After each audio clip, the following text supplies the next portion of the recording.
Thanks very much. This is a very useful and interesting hearing. There's actually just a handful of us on the committee that were members of the committee when we wrote the DMCA, and I'm one of them.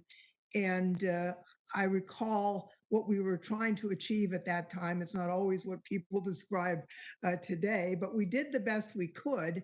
And what we wanted to do was to make the possibility of growth in the technology sector while protecting the rights of creators. And that's kind of what we hope to do. We had some concerns at the time, I did, because, Ms. Kibbe, you're not in favor of somebody abusing the notice and takedown. I mean, you just want to get paid for your work.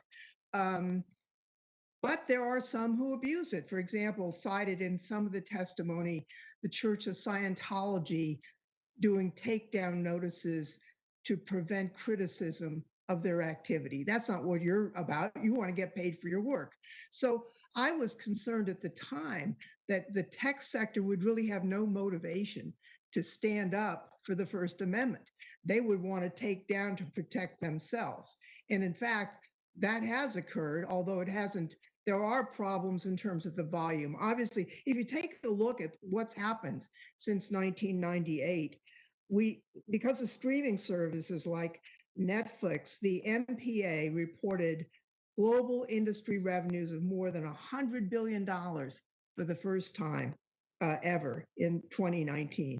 The music industry, U.S. revenues for recorded music reached over $11 billion in 2019, the fourth straight year of double-digit growth. Video games, global revenues are way up, over 150 billion globally in 2019 and higher, I'm sure, since then.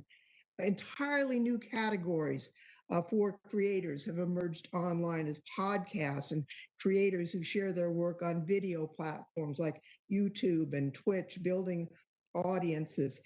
But that doesn't mean that this has worked for everybody, and we've heard from people that it hasn't worked for. So the question for us now is how to adjust. We need to make sure that we protect the rights of authors and creators in order to promote the useful arts. That's what the Constitution says.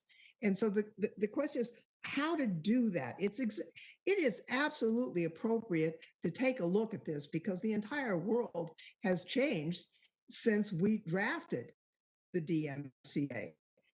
But I'm concerned that we may take action that has impacts that we don't want to have. And so let me ask you this, Ms. Rhodes, you were trying to speak for users, and I found the testimony of all the witnesses very helpful. But some have suggested that we should adjust the red flag knowledge infringement standard. I'm wondering what you think about that, and would that help, and would it have impacts or unintended consequences? What's your thought on that?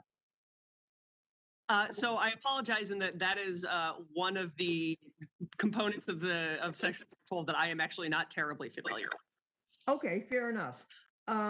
Let's see, who else? The library may have an opinion on that.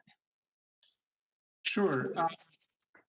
So first of all, I think with respect to red flag knowledge, I think the courts have interpreted it correctly. The office acknowledges that it's by changing the red flag knowledge standards as they're suggesting, it could very well require